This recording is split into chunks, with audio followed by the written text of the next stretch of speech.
Hello दोस्तों, स्वागत है आप सबका मेरे इस नए वीडियो में। आज के वीडियो में हम लोग समुद्रगुप्त के बारे में जानेंगे। समुद्रगुप्त, इतिहास का वह योद्धा जिसे कोई हरा न सका। क्या आप जानते हैं कि गुप्त वंश के सबसे महान सम्राट समुद्रगुप्त को भारतीय इतिहास का नेपोलियन कहा जाता है? लेकिन सच कहें तो वह नेपोलियन से भी आगे थे। नेपोलियन को हार मिली, पर समुद्रगुप्त अपराजित रहे। समुद्रगुप्त के शासनकाल लगभग 335 से 380 ईस्वी में उन्होंने करीब 100 से अधिक युद्ध लड़े और हर एक में विजय प्राप्त की।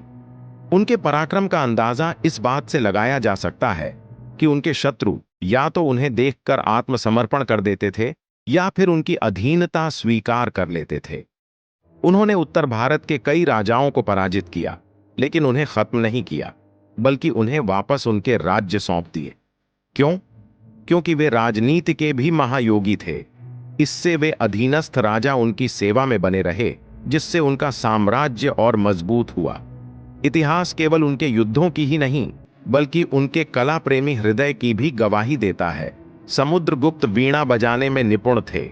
उनके सिक्कों पर उनकी वीणा बजाते हुए तस्वीर मिलती है, जिससे पता चलता है कि वे केवल तलवार के ही नहीं, बल्कि सुरों के भी उस्ताद थे। समुद्रगुप्त ने एक अश्वमेध यज्ञ कराया, जिससे यह सिद्ध हो गया कि उन्होंने अपने शासनकाल में अजेय साम्राज्य स्थापित किया। उनके द्वारा छोड़े गए यज्ञीय अश्व को किसी ने रोकने की हिम्मत नहीं की। प्रसिद्ध इलाहाबाद प्रशस्ति, जो उनके दरबारी कवि हरिशेन ने लिखी, में उनके पराक्रम, दयालुता और राजनीति की बुद्धिमत्ता का बखान किया गया है।